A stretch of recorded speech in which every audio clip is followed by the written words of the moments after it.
Merhaba arkadaşlar, ben Kop. Bu video benim ilk devrem ve konumuz politik doğruculuk. Diğer adıyla pozitif ayrımcılık. Bu kulağa, abi ekşide şuna boş enter açayım da iki havam olsun gibi gelse de toplumda hele 2020'de sıkça karşılaştığımız boktan bir olay. Ve bunu banklar altında ele almak istiyorum. 1. Yavşaklar. Evet arkadaşlar, bugünlük hayatta olsun, sosyal medyada olsun, epey yaygın bir fenomen. Örnek vermek gerekirse lisede haftada bir kere aldığım beden eğitim dersinde bazen de sınıfın öncü, lider erkekler olur ve onlar sınıfın kızlarıyla top oynar ve haliyle bir grupta dışarıda kalır ya. İşte onun gibi. Ama sen sanma ki bu iş beden dersine sınırlı kalacak. Bu liseliler ileride mutasyona uğrayıp karşına ya Twitter'da kız düşmeye çalışan tipler olarak çıkacak ya da lan benim postum 5 like, Noime'nin postu 505 like oluyor olarak çıkacak. Başka ne mi oluyor? Tarlasını satıp tüm parasını pavyonda tek gecede bitiren dayılar oluyor. Başka ne olacak? Kopani politik doğruculuk diyordum. Başka bir şey anlatıyorum hala. Bunu yorum olarak atmadan önce bekle kardeşim. Ben politik doğruculuğu başlıkları altında inceliyorum. Bu çok katmanlı bir mesele olduğundan böylesi daha doğru. 2. Pazarlamacılık. Evet, pazarlamacılık.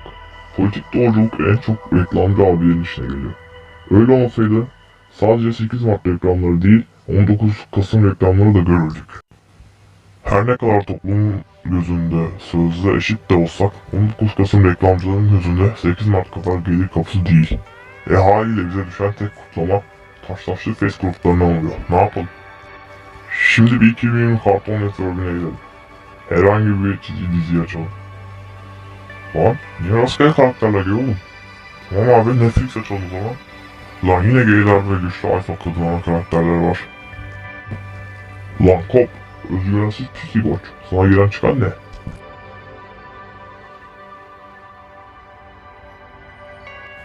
Bana bir şey girip çıkmıyor.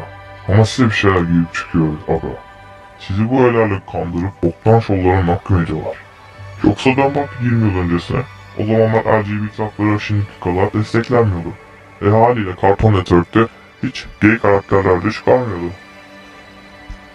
Siz Stories'e Kop homofobik bir kadın haklarını reddediyor. Spam atın. Yazmadan önce belirtmek isterim ki ben her bir bireyin hukuksal olarak ve toplumsal bakış açısı olarak eşit hakları olması gerektiğini düşünüyorum. Yani bu video benim nefret kustuğum değil, hakikat kustuğum bir video. 3. Hukuk. Bu olay biraz sıkıntılı. Yani haksız ve aşırı bindirilen nafakalar mı dersin, tecavüze suçlanan bir adamın hiçbir kontrol ve test yapılmadan kadının beyanı esastır denilerek cezaevine 9 ay tıkılması mı dersin?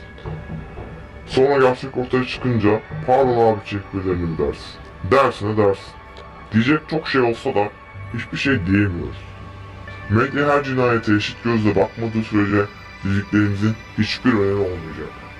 Kadınlar erkekleri öldürünce iyi olmuş çekenler ve sıradan karşılanan erkeği öldürdü cinayetleri sikine takmaya var oldukça insanlar hiçbir zaman eşit olamayacak. Bu dünyada biraz olsun. Önem kazanmak istiyorsan kardeşim, senin için üzgünüm. Sen beyaz, hetero bir erkek olmaya devam ettikçe asla spot ışığını kendine çekemeyeceksin. Hala konuşulacak çok şey olsa da ben onları sonraya bırakıyorum. Şimdilik görüşmek üzere. Lütfen beni Twitter'dan bollemeye devam edin. Ama spam atmayın. İyi günler özgür ifadeyi savunan kardeşlerim.